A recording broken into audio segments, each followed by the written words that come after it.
Siempre creí que la vida en el campo era tranquila. Yo me mudé a la vieja casa de mis abuelos hace 3 años, buscando paz después de un accidente que me dejó con cicatrices, no físicas, sino mentales.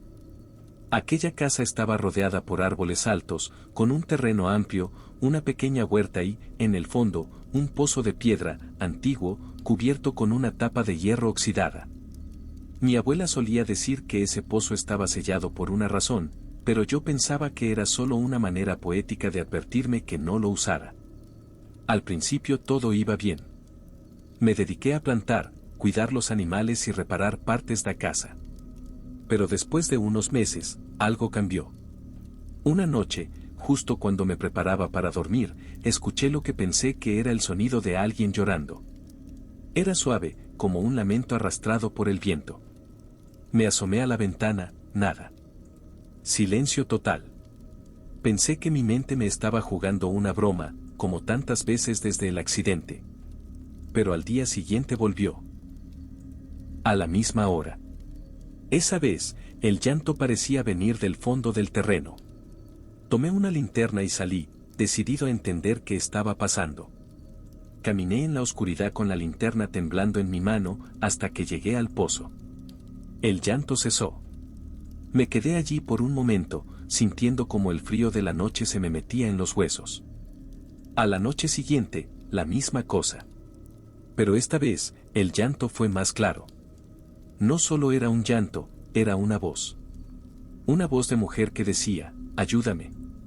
Congelado, retrocedí. Quise convencerme de que era mi cabeza. Que todo era producto del trauma, del aislamiento. Pero esa voz no era un recuerdo. Era real. Pasaron días sin que escuchara nada y empecé a relajarme. Pensé que ya estaba.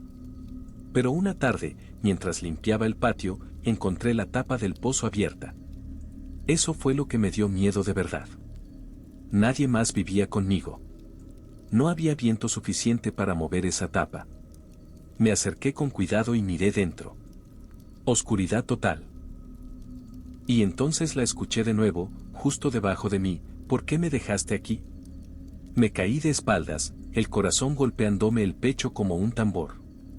Me arrastré hasta la casa, cerré la puerta y me atrincheré. Esa noche no dormí. Ni la siguiente. Decidí sellar el pozo. Usé piedras, cemento, cualquier cosa que pudiera encontrar. Mientras trabajaba, la voz gritaba, chillaba, suplicaba. No me tapes otra vez, no me dejes sola. Y en un momento, escuché mi nombre. Mi verdadero nombre. Ese que nadie había dicho desde que mis padres murieron. Miguel, no te vayas. No terminé el trabajo. Me encerré en casa con la escopeta de mi abuelo al lado. Las noches siguientes, escuchaba pasos alrededor de la casa. Golpes suaves en las paredes. Risas ahogadas. A veces, una sombra pasaba frente a la ventana. Una noche, perdí la paciencia. Agarré la linterna, la escopeta y salí decidido a terminar con eso. Pero cuando llegué al pozo, estaba vacío. Sellado como si nunca lo hubiera abierto. Sin rastros de cemento. Sin piedras. Solo la tapa de hierro en su lugar. Pensé que había enloquecido. Hasta que vi las huellas. Huellas descalzas, pequeñas, como de una mujer, llenas de lodo, yendo desde el pozo hasta la puerta de mi casa. Me fui esa misma noche. No volví nunca. Pero a veces, en sueños, escucho esa voz. Su llanto. Su risa. Y me pregunto, ¿quién era ella? ¿Y por qué nadie me advirtió que algunos pozos no están vacíos, sino hambrientos? Cuando mi esposa y yo encontramos aquella propiedad en el campo, no podíamos creer en el precio. Una casa grande, un terreno fértil y un establo enorme, todo por menos de lo que valía un departamento pequeño en la ciudad. Nos pareció una bendición. Es nuestra oportunidad, dije. Lo que no sabíamos, es que estábamos comprando más que tierra. Estábamos comprando una historia enterrada, y no por accidente. Desde el primer día, notamos algo extraño. Los animales que llevamos, gallinas, cabras y un par de caballos, se negaban a acercarse al establo. Chillaban, se ponían nerviosos y até mesmo tentaban escapar. Al principio pensamos que era por el olor o que había algún animal salvaje escondido allí. Decidí revisar. La puerta rangía como si no hubiera sido abierta en años. Dentro, el aire era espeso, pesado, como si algo estuviera estancado allí. Había herramientas oxidadas colgadas, restos de paja podrida y marcas en el suelo, marcas de garras. Pero nada de animales comunes. Eran más largas, más profundas, como si alguien, o algo, hubiera intentado rasgar el suelo con desesperación. Cuando salí, mi esposa me esperaba pálida. Dijo que mientras Iu estaba allí dentro, escuchó algo desde la casa. Un susurro detrás de ella que le dijo, no lo abras. Ella pensó que era mi voz, pero yo no había dicho nada. Las noches comenzaron a volverse pesadas. Se escuchaban pasos en el techo, cadenas arrastrándose por el suelo, y a veces, algo golpeando la puerta del establo desde dentro. Pero cada vez que íbamos a ver, no había nada. Solo ese olor. Un hedor entre sangre seca y tierra mojada. Una noche, el caballo más joven desapareció. Encontramos rastros de sangre desde su corral hasta el establo. No entramos. Llamamos a la policía rural, pero no encontraron nada. Zorros, dijeron. O tal vez un puma. Pero yo vi el rastro. Aquello no era de ningún animal que ellos conocieran. Algo arrastró a nuestro caballo. Algo fuerte y con inteligencia. Mi esposa quería irnos. Iu también. Pero vender la propiedad no era una opción rápida. En no fondo, Iu quería entender. Quería saber qué había ahí. Busqué los antiguos dueños. Después de muchas llamadas y pesquisas, encontré a una anciana en un pueblo cercano. Cuando mencioné el establo, colgó. Pero volvió a llamar horas después. Su voz temblaba. Lo construyó mi abuelo, me dijo. Fue un error. Dicen que encontró algo enterrado cuando cavaban el suelo. Algo que no debía ser tocado. Después de eso, la oscuridad se quedó. Intentamos sellarlo. Pero nunca se fue. Le pregunté por qué nadie nos había advertido. Su respuesta fue simple. Porque nadie se queda allí por más de un mes. Esa misma noche, el establo se abrió solo. Las puertas crujieron con violencia. Y desde la ventana, vimos una figura. Alta. Torcida. Caminaba de un lado al otro, como esperando. Tomamos lo esencial, subimos al carro y nos fuimos. Nunca volvimos. Unos días después, recibí una foto por mensaje. Era de noche. Mostraba la fachada de nuestra antigua casa. A través de la ventana, había un rostro. No era el de mi esposa. No era el mío. Era algo más. Algo que, se quedó. Y desde entonces, algunas noches, justo antes de dormir, siento ese olor. Ese hedor familiar. Como si algo, hubiera venido conmigo. Siempre me gustó acampar. La tranquilidad, el olor de los árboles, el silencio del campo. Pero lo que me pasó hace 2 años en el bosque de los cedros cambió mi vida para siempre. No lo cuento para asustar a nadie, lo cuento para advertir. Hay cosas que simplemente no deben buscarse. Fui solo. Quería unos días lejos del ruido de la ciudad. Llevé mi carpa, algo de comida y mi grabadora, porque me gusta captar sonidos naturales para mezclarlos en mis canciones. Siempre grababa los grillos, el viento, el crujido de las ramas. Pero esa vez grabé algo que no debería haber oído. La primera noche fue tranquila. El cielo estaba limpio, las estrellas brillaban y el bosque susurraba su calma habitual.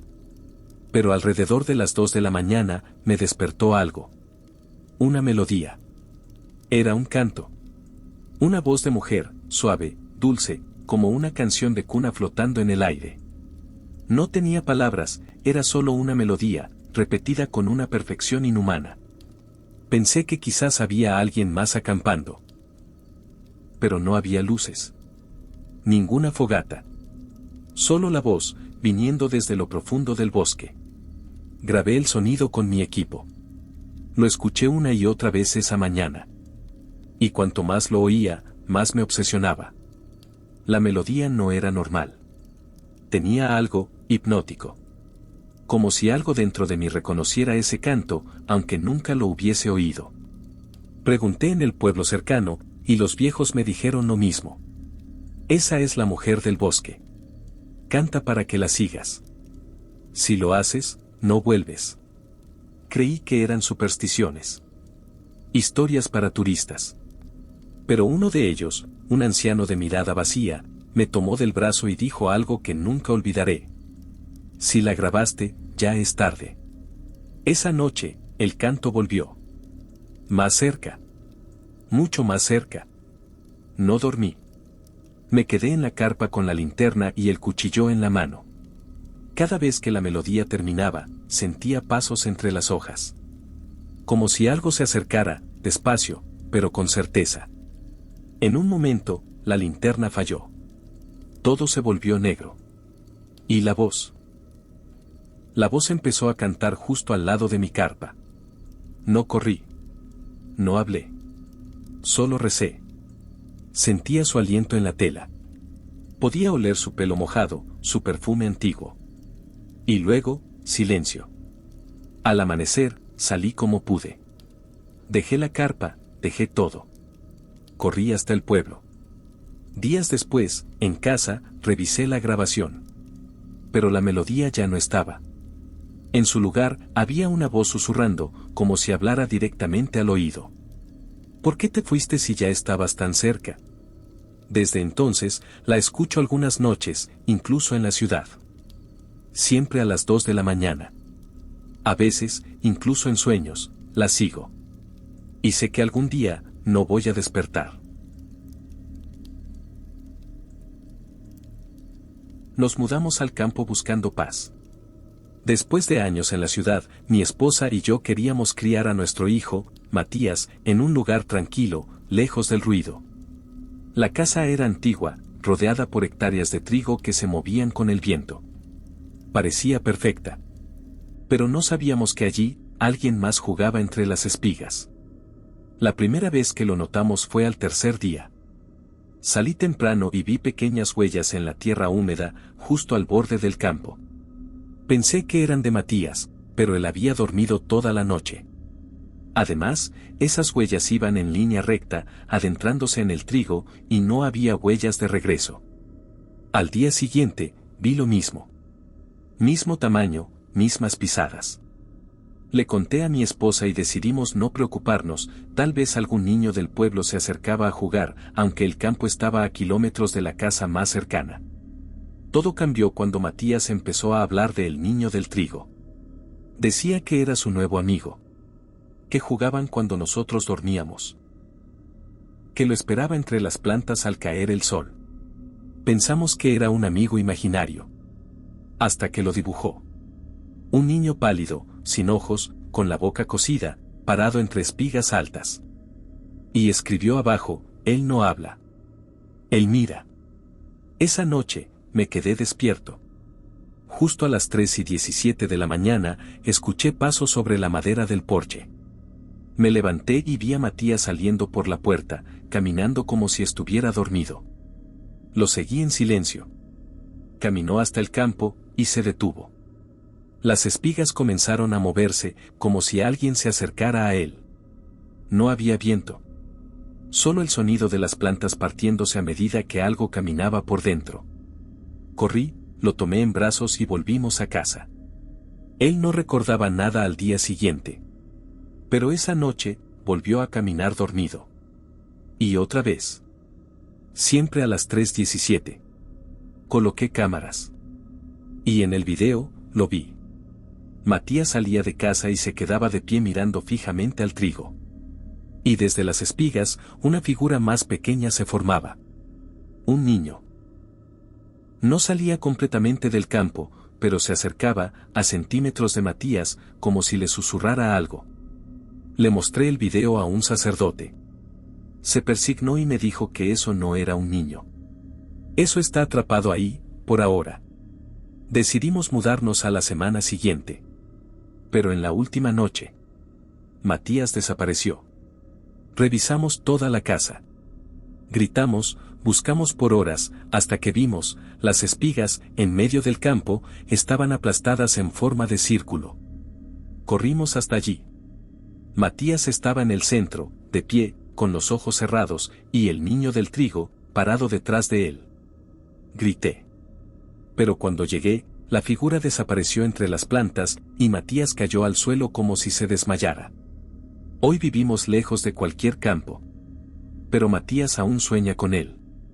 Y a veces, se despierta a las 3:17, de pie frente a la ventana, sonriendo, como si alguien lo estuviera esperando.